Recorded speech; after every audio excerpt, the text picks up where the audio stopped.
y estén bien tomados. Hablando ya de Observation, Observation es una ONG, una organización no gubernamental, que es para observadores que valoran en especial la independencia de sus datos, independientes de cualquier política, empresa o organización privada. Observation aumenta el valor de las observaciones, es decir, imaginaros que yo soy un naturalista del siglo XX y yo apunto todo en mi cuadernito. Y mi cuadernito, seguro que muchos de nosotros tenemos un estante o 5 estantes llenos o cajas y cajas llenos de cuadernos de campo, con todo escrito ahí y ahí está guardado. No lo hemos vuelto a usar, no hemos vuelto a abrir esos cuadernos. ¿Qué valor tienen esas observaciones? Ninguno, es como si no existieran. Sin embargo, si se pueden compartir para realizar estudios científicos, entonces es cuando aumenta el valor de las observaciones. Al poderlos compartir, esas observaciones sirven para algo. Además, Observation garantiza la custodia del almacén seguros de nuestros datos. ¿Cuántos hemos perdido datos porque se nos ha formateado el ordenador, porque se nos ha caído la libreta al agua, porque el móvil se ha roto? Un montonazo de veces se pueden perder los datos. Entonces, si se suben a Observation, su misión principal es custodiar y almacenar nuestros datos de forma segura y garantizar que no se van a perder nunca. Mientras nosotros los queramos tener ahí, claro. Y además, una cosa que tiene que otras plataformas no tienen es que nos da el control total sobre la autoría de los datos. Nosotros somos los dueños de los datos para siempre. Y nosotros decidimos nuestros datos con quién se comparten y para qué se utilizan. Podemos decidir que nosotros solamente queremos usar Observation como un almacén de datos, como una base de datos y no compartirlo con nadie. Y entonces sería un lugar donde nosotros archivamos nuestros datos y punto. Podemos decidir que se puede compartir con la comunidad científica o además podemos decidir si queremos que se comparta con otras instituciones fiables, que serían otras asociaciones que también se dedican a la investigación.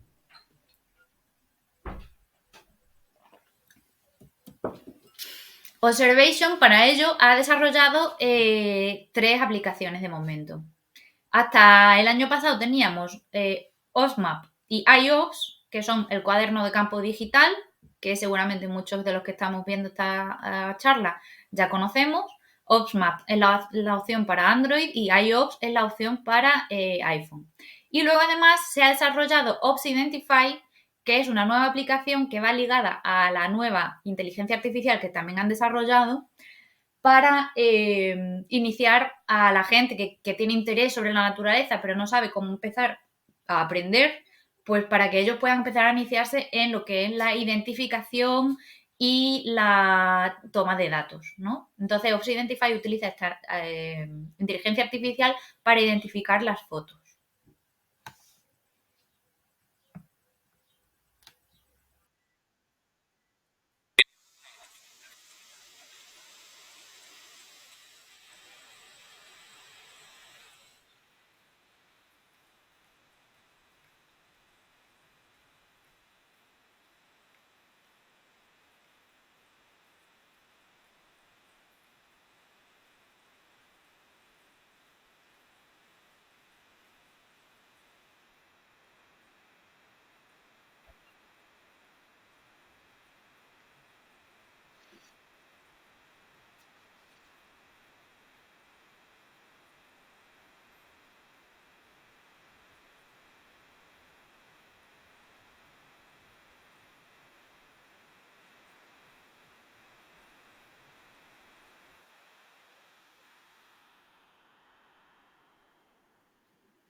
Bueno, este es el anuncio o el teaser que se hizo de Observado, de Ops Identify.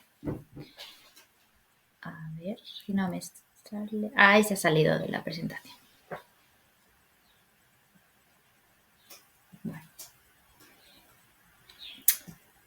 Y bueno, como veis es una aplicación en la que a partir de fotos se puede identificar todo lo que se observe. Esta aplicación de momento está entrenada para Europa y el Caribe, porque la NIA, lo que es la inteligencia artificial, que se llama NIA, necesita estar entrenada con fotografías de calidad. Si queremos que se pueda utilizar en nuestro país, lo único que tenemos que hacer es conseguir que un grupo de gente suban a la otra aplicación, a Observation, 20 fotos de calidad de cada especie que queramos que se incluya. Eso es muy fácil. Con 20 fotos la NIA ya está entrenada y se podrían incluir esas especies.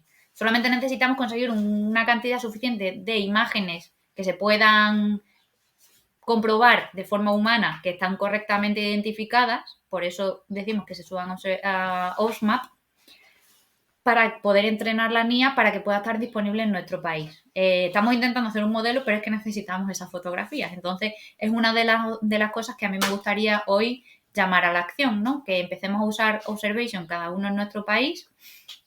He visto que tenemos gente inscrita de Ecuador, de Argentina, de Paraguay. Entonces, si empezamos a utilizar y a subir las fotos, que seguro todos tenemos un archivo enorme de fotos, pues se irá entrenando sola la NIA. Además, no hace falta ni siquiera avisar. En cuanto la NIA tiene 20 fotos de calidad que han sido validadas por una persona, por un experto, esa especie pasa a entrar dentro de las especies que se pueden reconocer. Y luego la otra aplicación es OPSMAP. Hoy no vamos a hablar de iOPS, porque OPSMAP es la que ha recibido las mayores actualizaciones últimamente.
Como habéis visto aquí, es una pequeña introducción a todas las cosas que se pueden hacer con OPSMAP. Una de las cosas más interesantes que tiene OPSMAP es que puede registrar cualquier especie, cualquiera. Y ya sean vertebrados, invertebrados, avistamientos de animales atropellados, por ejemplo, plantas, huellas, heces, cualquier cosa que indique la presencia de un animal puede ser registrada. Lo único que todavía no he conseguido es que se puedan registrar olores, como dice, aquí huele a zorro, ¿no? Aquí ha meado un zorro, ha marcado. Eso todavía no se puede registrar porque cómo vas a registrar un olor, pero sonidos, fotografías, cualquier avistamiento se pueden registrar en esta aplicación, lo cual la hace muy versátil porque no tienes que tener si a ti te gustan las arañas, las plantas y los pájaros, pues no tienes que tener una aplicación para cada especie. En la misma aplicación puedes unirlo todo.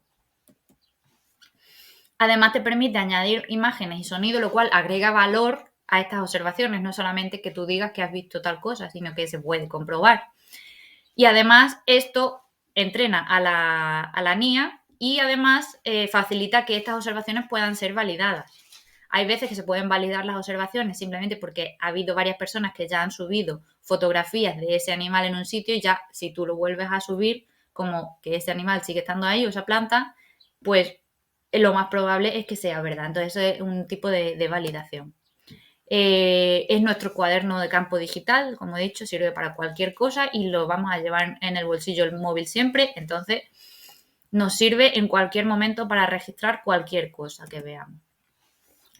Y lo nuevo que tenemos de este año, que salió en mayo del año pasado, es esta nueva inteligencia artificial, que tiene reconocimiento automático. Dentro de esta aplicación, igual que en OS Identify, tenemos una opción de reconocimiento automático de una fotografía que adjuntemos. Características y éxitos que tiene esta aplicación. Pues los registros son precisos.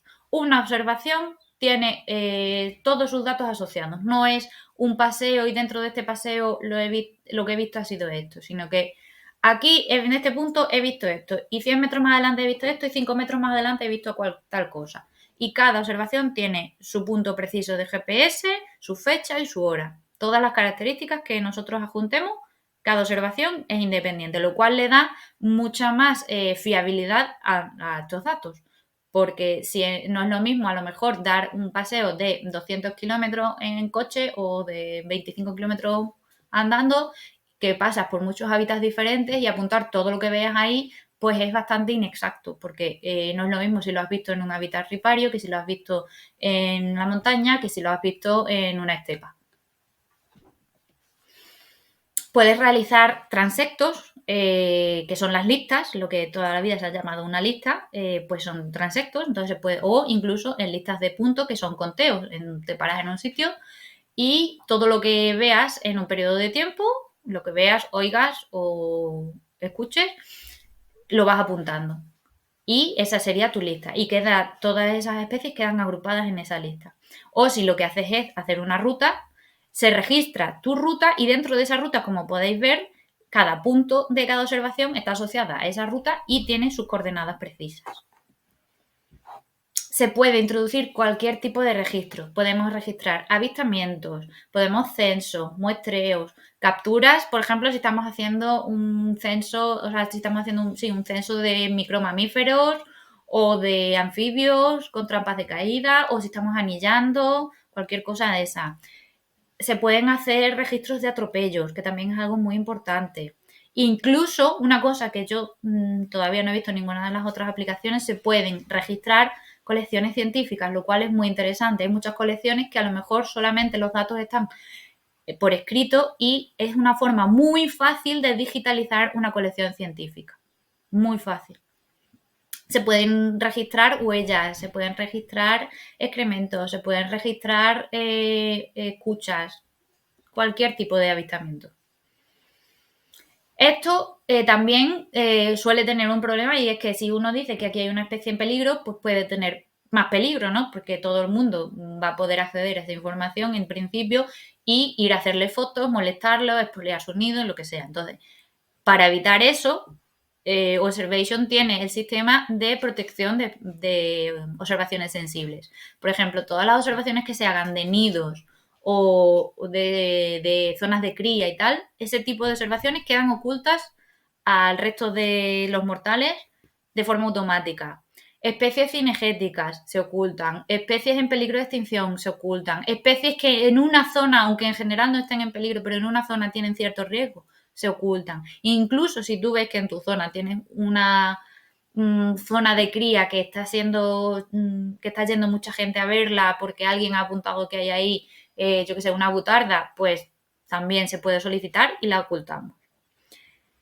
Esto de ocultar las observaciones no solamente sirve para las observaciones sensibles, que son especies en peligro, también puede ser que uno esté realizando un estudio científico y mientras está tomando los datos y todavía no ha sacado esas conclusiones y no ha escrito su artículo y no lo ha publicado, pues esas observaciones a lo mejor todavía no las quiere compartir y una vez que ya salgan los resultados ya se pueden compartir. Pues para ello también se puede embargar por un periodo de tiempo. Como veis ahí en la imagen, al lado de cada observación hay un candadito y ese candadito significa que esa observación está oculta. Entonces eso significa que solamente la puedo ver yo y los validadores. Pero no se comparte, no se sube, no va a GBIF, no va a ninguna parte. Esa observación está ahí para mí y ya está. Y como he dicho antes, te custodia y te garantiza que esos datos no se pierdan. Yo conozco a una persona que decía, existen dos tipos de personas, la gente que ha perdido datos y la que está a punto de perderlos.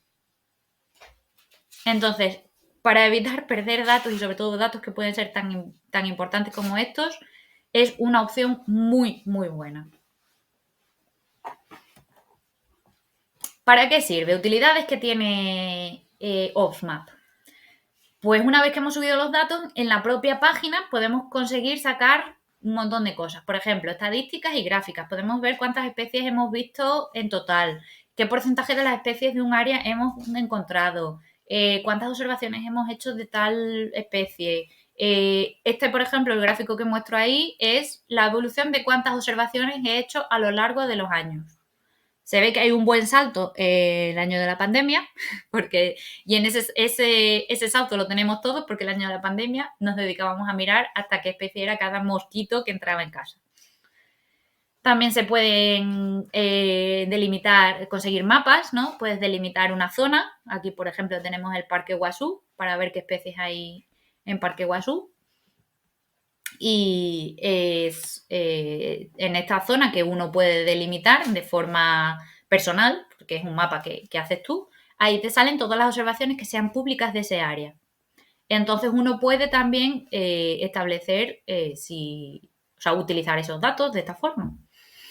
Se pueden filtrar los datos de distintos tipos, también podemos realizar mapas de calor, mapas de presencia. Este es, por ejemplo, el buitre negro. El buitre negro en España es una especie que está en peligro y aquí podemos ver cuáles son las zonas donde más observaciones podemos encontrar, que suelen coincidir cuando hay un uso generalizado de la aplicación, suele coincidir con el lugar donde más individuos hay de esta especie. También se pueden filtrar los datos pues, por especie, por fecha, por área. Si veis ahí, hay un montonazo de campos que se pueden rellenar para poder ir filtrando tu base de datos. Y luego al final puedes descargártelos. Una vez que te has descargado que has decidido qué datos te quieres descargar, ya has hecho el filtrado, puedes descargártelo en formato KML, que es el formato para sistemas de información geográfica. Ese se puede abrir en Google Earth, se puede abrir en ArcGIS, en GeoGeSig, en QGIS. Se puede descargar también en Excel o en CSV o incluso en SQL. Como veis aquí, la evolución de las observaciones de Observation en general ha sido bastante exponencial. De hecho, el año pasado se superó el millón de observaciones ampliamente. Si nos centramos en Paraguay, por ejemplo, que es uno de los países, o sea, es el país donde está Fauna y Vida, que es la asociación con la que estamos haciendo esta charla, pues podemos observar que tenemos la mayoría de las especies que se han registrado son aves. Sin embargo, de otro tipo de taxones, pues casi nada. Algunos mamíferos, algunos anfibios, pero muy poca cosa. Si vemos aquí las estadísticas, pues tenemos que en 2020 sí que se subieron cerca de 17.000 observaciones con solo 5 observadores y en 2021 hubo solamente 3.000 observaciones, pero con 13 observadores, estuvo bastante más repartido. En 2022 casi no ha habido observaciones, sé que hay gente que tiene todavía pendiente por subir cosas y 2023 todavía no tenemos nada registrado, lo cual me da un poco de pena porque llevamos 4 meses.